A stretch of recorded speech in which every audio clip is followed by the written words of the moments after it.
Okay. Yeah. Okay, so there are sort of two different definitions that I could see of how righteous you are. One of them is what you do. You're righteous if you do right, Exactly. and the other one is sort of you're righteous if you listen to if your first instinct is to follow the godly soul. Mm-hmm. But um, let us consider the case of an atheist who was, I don't know, had no idea. Well, anyway, he came to believe that There is no creator. yes, that it just randomly happened that there's life, and just as randomly to eventually go away. Yeah. And there's nothing, no meaning to anything, and I don't know. Then he develops the belief that everything which he does must be for the survival of mankind or some evolutionary purpose like that. Mm-hmm. And he does some pretty bad things out of this conviction.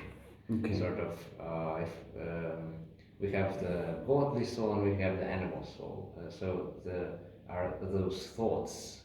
Is it possible to say are they definitely from the animal soul? Absolutely. I see. Animals all have thoughts, and it can be very smart. It is very smart. All the wisdom that there is in the world is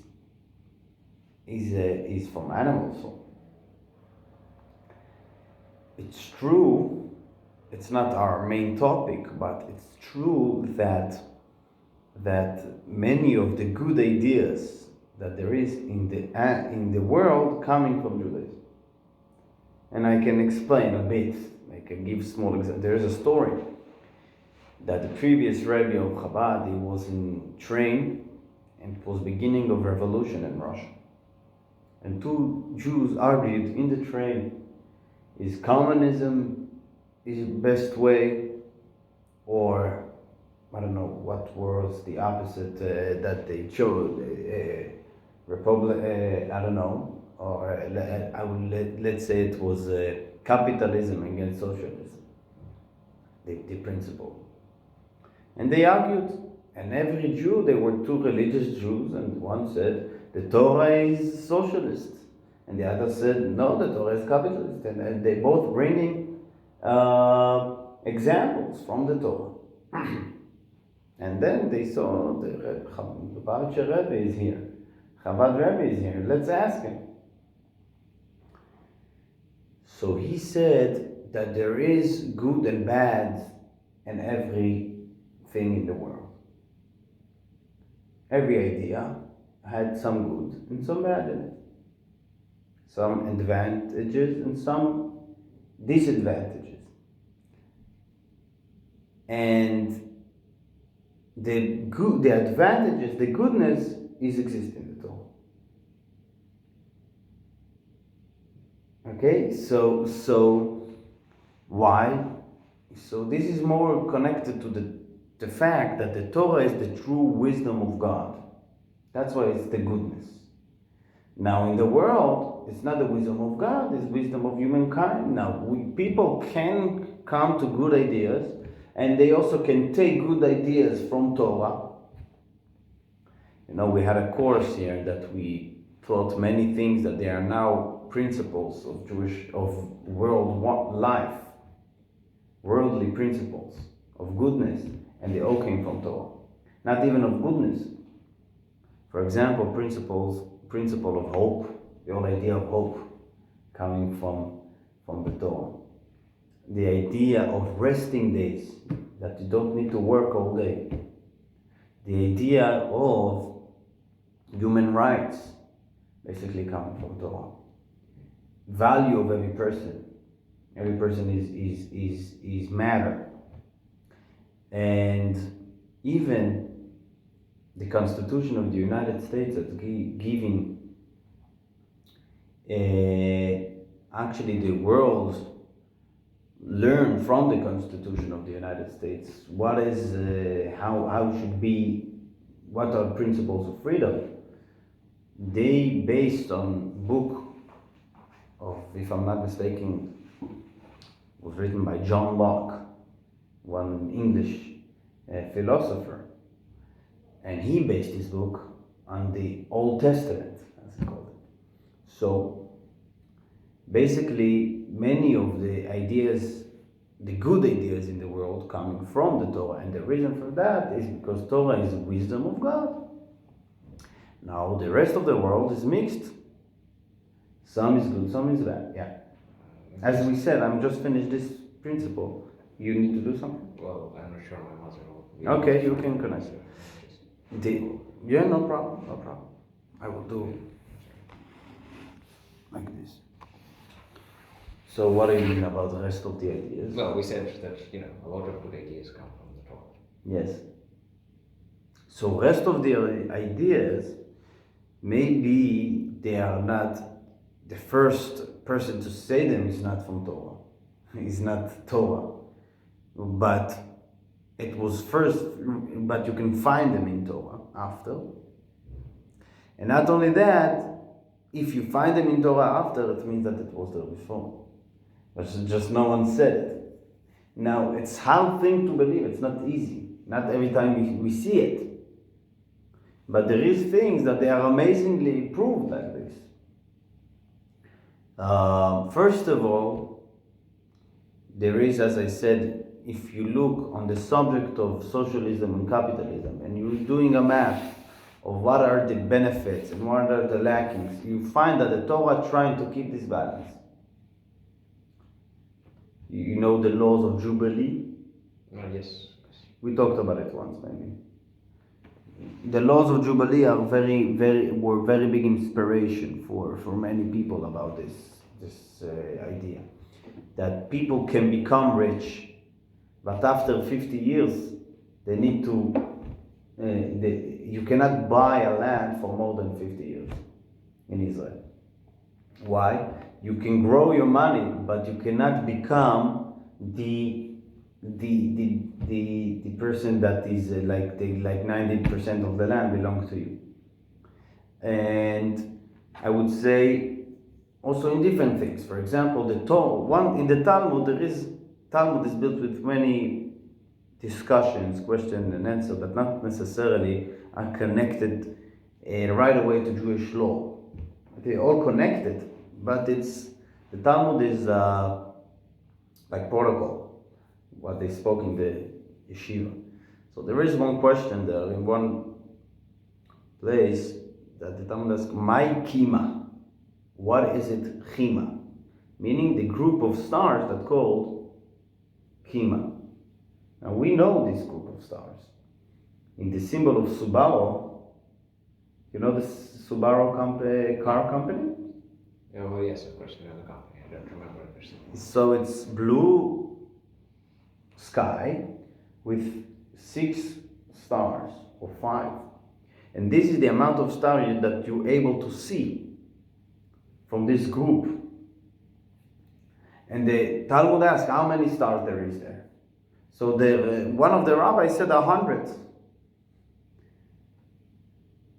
And in that time, no one knew that there is there 100. And today we know. In Talmud, there is not only one thing like that. There is many. There is 2 opinions in the Talmud even. The Talmud argued, when is the rain coming from? One saying is from the clouds. As the Torah said clearly also that the rain is coming from clouds, that the water of the clouds coming from the water. This is clearly in the book of Genesis, in Bereshit.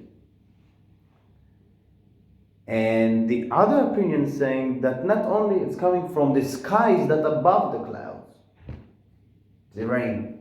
Now this always was not understandable and sound like a myth, yes? And in our days we know that many of the stars is built from ice. Not only ice, but stars are built from ice. And many of the, how do you call it, stars that fall into the world? Meteors. Meteors is ice.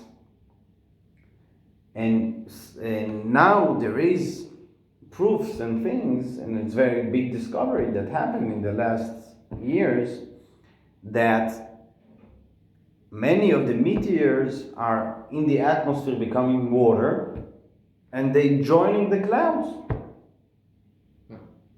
and they becoming rain.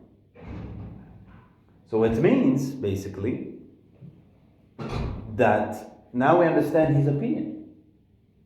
Okay, so we don't know yet in our world many things, and sometimes we're discovering new things that we don't see any hint for that in Torah. But sometimes we can see it clearly that it was written, and I have many more examples like this. And again, we will have many amazing things, and we will not see any hint for that in Torah. But we don't know everything also in Torah. We are not. There is ways to learn from Torah. Here's the one. Stop.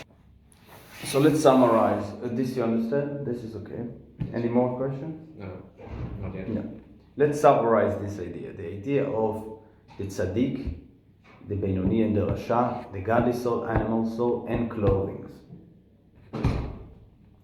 Tzaddik is a person that his first instinct would be the godly soul. Why is it like that? Because he was born like that. Usually. He didn't choose to do it. The Rasha is the person, the regular person, that his instincts would be, first instinct would be selfish. The animal soul taking care of itself, and it's okay. The Benoni is a person that's managed and managing every day to create in himself some feelings and some motivation from the godly soul. Feelings and understandings and environment that helping him to manage his clothing. What are his clothings? He using the godly soul's clothing. Thinking about holiness and Torah. He's speaking and learning and praying and using his speech to holiness, and doing, of course. Now, the clothings are more important in a way than the soul itself, because it bringing the soul to a higher levels. Because the soul itself, even though it's holy and even though it's connected, love and fear and understand God Himself, but it's not connected to God Himself, because how much can a creator understand, a creation can understand and feel His creator? It's limited. But the actions are God's desire. And because this specific thing, it's God's desire, so when you're doing it, you're connecting with Him in eternal way.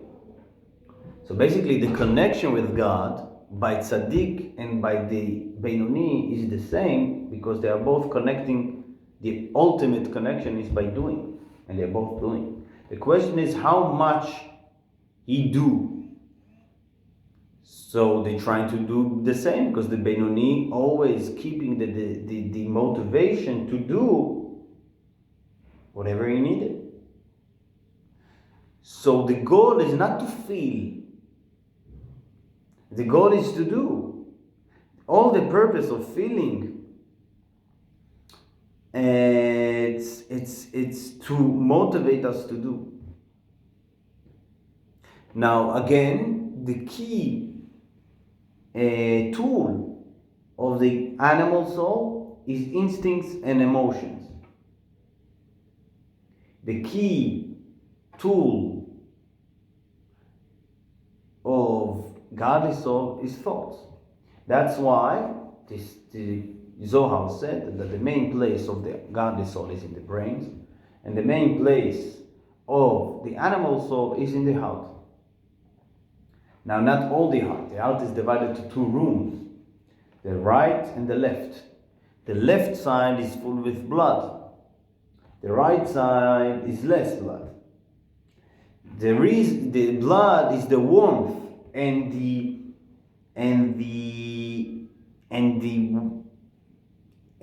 life that the heart is sending to all the organs. This is animal soul in its life. And the right side of the heart is the place when the brain sending and influencing the emotion, it's in the right side of the heart. Understand? And the right can overcome the left side. Okay? This is like the war. Now, this is about the soul levushim tzaddik benoni el rasha. Okay. About more the Torah and the Mitzvot. Because the Torah and the Mitzvot, this is what we exercise the levushim in Torah Mitzvot. And sins. Yes, also the bad side. So the Torah and Mitzvot, as we said, they are the ultimate connection with God. And we said the famous example about very smart person, and he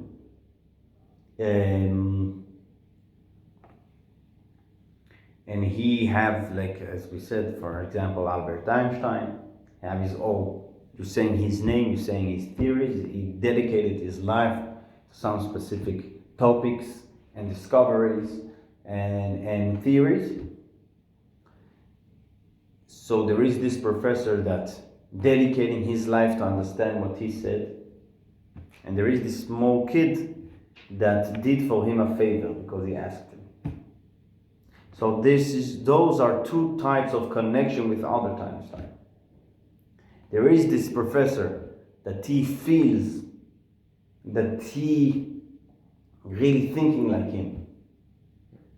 That he feels that he connected to his core of life, what he dedicated his life to. But this kid, Albert Einstein told him to put this candy in the garbage and this wrapper of the candy in the garbage, and he did it. By the way, where is that example from? Just curious. You said it was a famous example. It's famous to everyone that listens to me. No, it's famous, the example of a smart guy asking for a favor, it's famous in Chassidut. But this that Einstein have his theories and the person that learning it, and in the same time there is this kid that doing him for him a favor. So who is connected to Einstein in this moment? More. They are both connected in a way. But in this moment, there is two things. There is two reasons to say. There's many sides to this. Let's try to summarize. Okay? So there is this professor in Germany learning Einstein theory. In the same time, in the US, some kid doing what Einstein asked him to do. First of all, there is the topic of who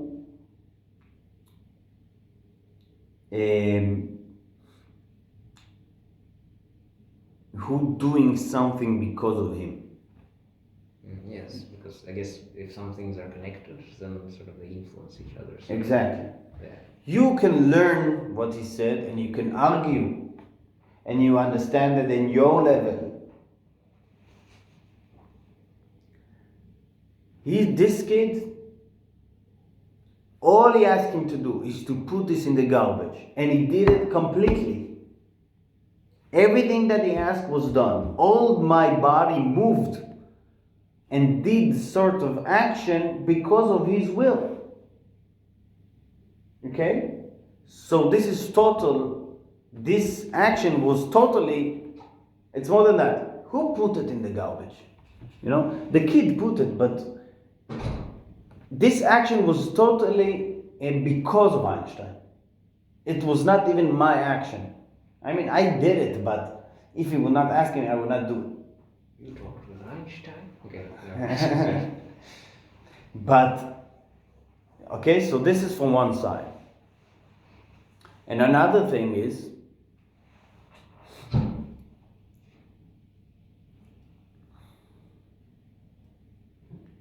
as you said, it's effect. It's not, it's affecting. It's connected to motivation. The influence, sorry. The word you said is good, very good word. It influenced him. The Torah that I learned can influence me, cannot. Now, another thing. The theory that he learned is connected to Einstein's brain. Thoughts. The desire, the kid that did what Einstein desired is connected to his desire. In a way, it's not emotion, it's desire. Two different things. When God asks us to do mitzvot, it's not his emotion, it's his desire. The desire that will be here a place, that the world will be a place that people doing what he wants. So it's not connected to the thoughts of God, it's connected to the desire of God. What is higher? Connected to God himself. For God himself is above desires, above thoughts. It's everything that he created that we will use. Okay? Also created by him. Like the 10 Sephirot, the 10 powers, the 10 forces that God created by himself. We didn't talk about it yet. But everything, all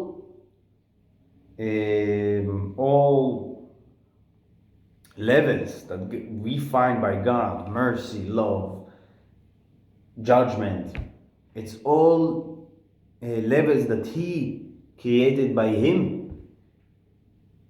in order that we will understand them, because we already established God is oneness and simple. He's above all categorizations, above all limitations, so again, when we're learning idea in Torah, we connect it to the level that God created and called it brain, understanding.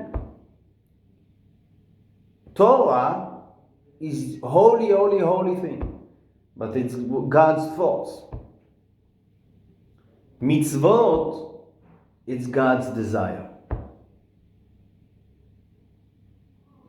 So in a way, it's true. Torah and mitzvot, they are both ways to connect with God. But with mitzvot, your body connected with God's desire. And the world, the physical world that you're doing the mitzvot with, connected to God's desire. In Torah, your thoughts connected with God's thoughts. Two different things, totally. Two different levels. This is desire, this is thoughts. And two different things that are connected. This is body, this is thoughts. My body, in the mitzvot, my physical body and my physical energy that doing this mitzvah is connected with God's desire. When I'm learning Torah, not my physical body, it's much less physical, it's my thoughts connected to God's thoughts. Intelligence. So in a way, the mitzvot are much higher than the Torah. True? Yes. Understandable? From the other hand, there is much more advantage in Torah. In two ways. First of all, the simple. Torah, this is the motivation to do mitzvot. Without knowing and feeling, why would you do the mitzvot? A person learning something, understanding something, developing some kind of emotion towards doing the mitzvot. This is Torah. So of course Torah is important. But again, why it's important? Because you do mitzvot. So mitzvot are more important. But this is the advantage of Torah. Because without Torah, you don't have the motivation to do mitzvot. But more importantly, a specific advantage in learning Torah. What is the connection? We're going back to the professor with the kid. This kid connected his body with the will. What does that mean? It means that, as you said accurately, his body was influenced by Einstein's will, desire. When I learned something, my thought was influenced by the other thing. This is the connection. It's much more than that. It's much more than that. Yeah, that's what I was thinking also. That, What? well, precisely this thing that, you know, if you're learning something, that's the thoughts that drive things. Yeah, anyway, continue. Let's see what how Alter Rebbe call it. The Alter Rebbe call it that this connection is it's the biggest and the strongest and the complete connection that can be. And there is no any connection like it. When you learning something of someone else, what does that mean? He thought God. Let's talk about God. God, there is this thought of God, this idea, this principle that God created in the Torah. And your brains, with the idea, your understanding with the idea are becoming one. It's not that, one second. So again, the connection that a person have when he's learning something. The idea is that there is one principle that God created of understanding, yes? And my brain understanding this. When a person learning Torah, he's fulfilling the desire of God also. So you have two in one. You're doing mitzvah and you're learning Torah. That's why Torah is basically have a stronger, in some matters, it has stronger weight from the mitzvot. But again, mitzvot is totally, it's a different thing. It's my body. This is what the most important part, because God created the world, physical world. Because God wanted a physical impact. That's why He created the mitzvot. So the body and the physical matters would be influenced by God's desire. On the other hand, there is the Torah. That the Torah, first of all, influencing others to do the mitzvot, us to do the mitzvot. Second thing is, your brain is fully connected until it becomes one with the thoughts of God. And this connection you don't have in mitzvot. Now we must add another important thing to this calculation. As we said, God is one. All those levels are things that God created in Himself.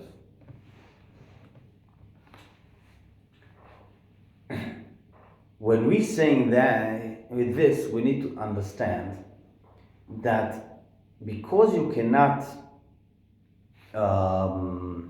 divide God to small pieces, how you say, to break, it's not to parts. So when you connecting with one part, He put His all Himself in this part, because He always staying one. So when you put tefillin and you connect it to God's desire, that God desire is God Himself, because He put Himself in this desire. When you learn in Torah, when you understand principle in Torah, you're connected with God Himself. Because you cannot divide his intelligence with him from him. It's not something. That's why his intelligence have no limits. In the same time that it have limits, because we can understand it. If we can understand it, it have limits. Every idea is idea that you can understand with your own brain. From the other hand, there's no limits to his understanding. That's why the Torah is going every day, for example. And that's why we can find many principles in Torah that hinting this idea that his intelligence have no limits. That's why he knows all creations that he created, that it also have no limits. Why again? Because when you're connecting with God's intelligence, you connected with God himself. And this is all, to summarize, giving us the understanding what does that mean, learn Torah, do Mitzvot, and what does that mean? What is the true worth of it? The true worth of learning Torah and doing Mitzvot, that it's in the time that we're doing this, we connected to God himself. First of all, to God's desire or God's intelligence. And God's desire, God's intelligence, it's God himself, because this is how, the way that he built it. You cannot separate between him and his desire. So, this is why the clothings are much higher than the soul itself. Because to learn Torah and to do Mitzvot, it's only with the clothing, not with the feelings or with the understanding of God. It's when you're executing these powers, these forces. This is all introduction to what we're going to learn in the next steps, how to really influence, what are the ways to influence the practical life more. But those understandings themselves also can change our mind a bit about every small action that we do. Every small action that we do, we're deciding if we want to connect it to unlimited being, the true being, God, or we want to stay in our, I will continue to be in my own small level of life. Or you want to connect it to God, to be connected to God Almighty. So this is, for example, a way of the Beinoni to motivate himself to do more. Because you understand the scale. So it's brain influencing the heart,